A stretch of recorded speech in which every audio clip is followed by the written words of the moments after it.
This is the Christopher Ward C60 Trident Lumière, the newest release from Christopher Ward. It has a ton of lume, a ridiculous amount of lume, 300 meters of water resistance, a COSC certified movement. This watch really ticks a lot of the boxes watch lovers are looking for when buying a diver. But this watch release also kind of made me realize Christopher Ward seems to be changing as a brand. Maybe not changing, but it feels like there has been a discernible pivot, becoming a bit more luxurious and a bit more premium. I'm a bit later than most reviewers making a video about this watch. It came out while I was on maternity leave, and by the time I got back, there were already so many videos out there, and I thought, oh, that sucks. There's no point in making another video. But after being hands-on and reflecting and watching videos about this, I think there is more that needs saying. So yeah, let's talk about it. If you're new here, my name is Brittany, and on this channel we just talk watches, affordable watches, expensive watches, just any kind of watch I can get my hands on. I've got the C60 Trident Lumière on loan from the fabulous people over at Christopher Ward, so thank you so much to the team over there for letting me loan this for a few weeks. It's been awesome.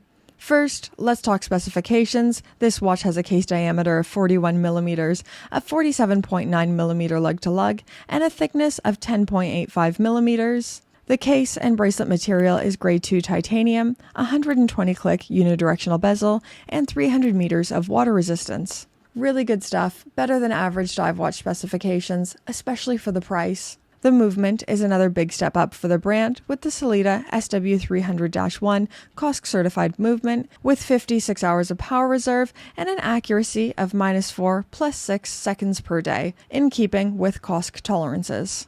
Now, this isn't the first time Christopher Ward have made a COSC certified watch. I'm thinking of watches like the 12 in titanium, which also use the Sellita SW300-1 movement, but I think it is interesting they've opted for this movement in this watch, but more on that later in the video. On the wrist, this wears dang lovely. It wraps so nicely. If you look at the case itself, there's a slight curvature to make it wrap to the wrist and slightly downturned lugs. Here it is on my 5.5-inch wrist versus my husband's 7-inch wrist. I would say it is ever so slightly too large for me, but it looks great on his 7-inch wrist. With the curve of the case, the downturned lugs, and the 47.9 millimeter lug to lug, this is a lot more small wrist friendly than one might think. I would recommend this for a 6.5-inch wrist size and larger, but it all depends on how you like your watches to wear. That would just be my recommendation. Aesthetically speaking, this feels like the love child of the Tudor Black Bay 58 Blue and the Trident, and maybe a little bit of Pelagos.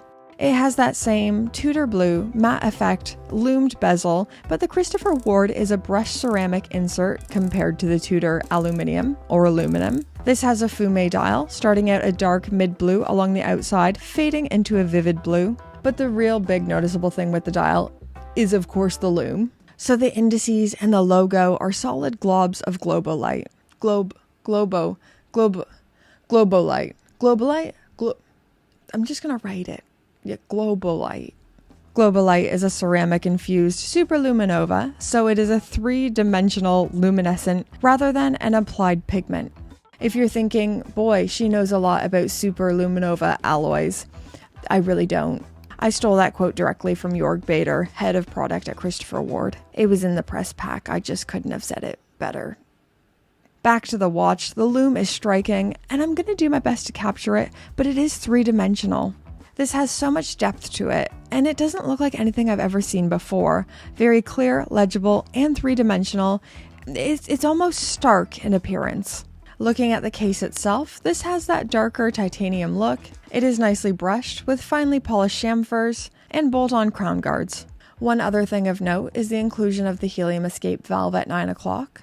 This is for saturation divers, which allows the gas to leave their watch upon decompression. This is just one of those dorky watch features. 99% of people aren't going saturation diving in their watch, but it's just cool that you could do it in your watch, even though you're not ever gonna learn, even though you've convinced yourself in your head, maybe one day I will, but you won't.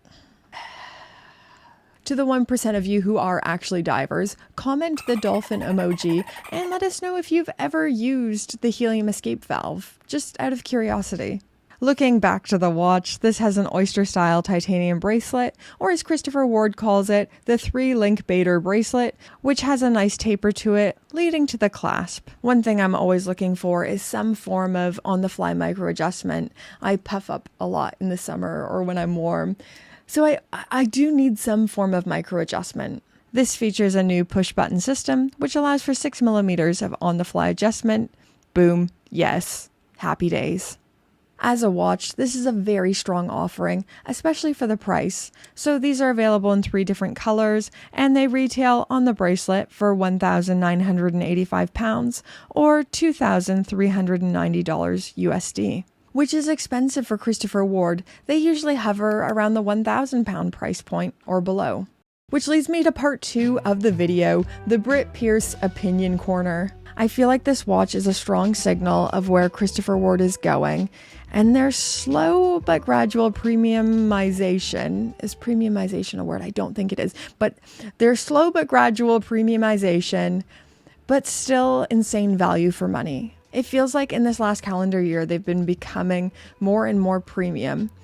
Not even in this last calendar year, ever since the Bel Canto. I'm thinking of the Bel Canto, of course, like I just said, the 12 titanium with the cost certified movement, and then the 12X, and now this. They've always been a brand that offered value for money and went above and beyond what the price tag would suggest, but they are now doing that with a more premium product. And yes, that comes with a higher price tag, but what you're getting for the money is a lot.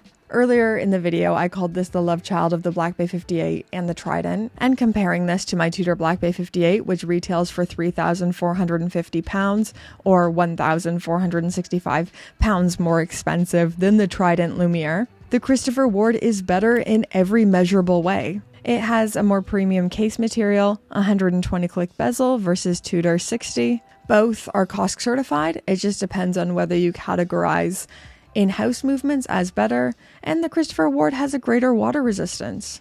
The Christopher Ward is better in almost every single measurable way, except for the movement, depending on your feelings on in-house movements and how important that is to you. And it's £1,465 more affordable. That's big. That's a lot of money. That's a lot of guacamole. Now, Adrian Barker made a video titled Christopher Ward C60 Lumière Budget Pelagos.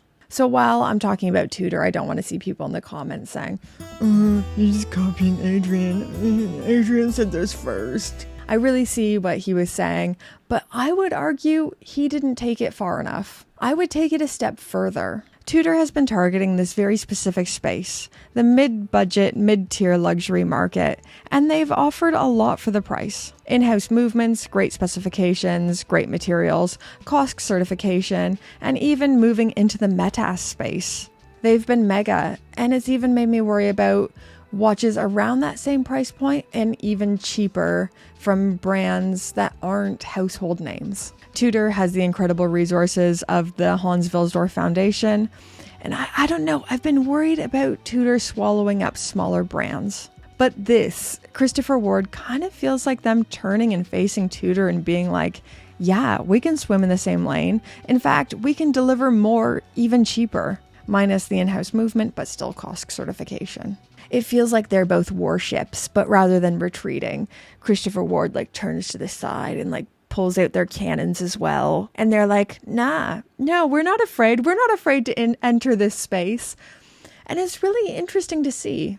Like I said earlier, it's not just this watch. It's the past few big releases from them have been more upscale offerings. The Bel Canto, the 12, the 12X, the C60 Lumière. This feels like we're in a discernible transition period. The DNA is still the same, value for money, bang for buck, their design language, but higher end materials, finishing, details, and I'm here for it. My personal opinion, I love this. I think it's a home run. If you are looking for that classic dive watch with something different to it, this has to be a consideration. But I've talked long enough. I'd love to know in those comments down below. What do you think to this? Do you love it? Do you hate it? I can't wait to read whatever you guys think. Don't forget to do all that YouTube stuff. Feed the algorithm gods, like, comment, subscribe. And now, let's thank the gorgeous, fabulous, wonderful Pope tier patrons. Oh, I'm losing my voice. I'm sorry if I sound a bit groggy in this one. I'm not trying to sound like a sexy, grovelly lady. It's just I'm losing my voice. I think I'm a little bit under the weather, but I had to make this video. That's not about this. Pope tier patrons, you are the most gorgeous people on earth. You're the most gorgeous people alive. Don't let anyone ever tell you anything different. Thank you so much for supporting my weird little channel. Thank you all tier patrons. I've said it once, I'll say it again. You guys keep the lights on here at Gringa HQ, and I'm blessed with the best. I really am. Thank you so much for supporting my weird little channel, and I hope you keep enjoying it. Bye guys.